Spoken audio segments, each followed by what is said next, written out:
Tervetuloa kaikille tähän meidän valokuvanäyttelyn avajaisiin. Ja 11 oppilasta osallistui sitten tammikuun loppupuolella valokuvauskurssille, mikä järjestettiin Voimaalla. Ja 5 päivää kestävä kurssi se oli.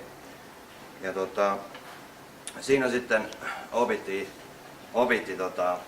ottamaan valokuvia ja sitten niitä valokuvia sitten otettiin. On ilo ja kunnia esitellä. Meillä on paikan päällä myös Voijonmaan valokuvauslinjan vastaava opettaja Hannu Sinisalo. Ja hän sitten todennäköisesti on myös valmis vastaamaan kysymyksiin. Ja joo, toi mun kuva, mä olin ottanut aika paljon siinä ennen kuvia, mutta mä en tykännyt niistä mistään. Sitten oli jo se aamu, kun meidän piti mennä tunnille ja olla jo valittuna ja tehtynä tai valmiina se kuva.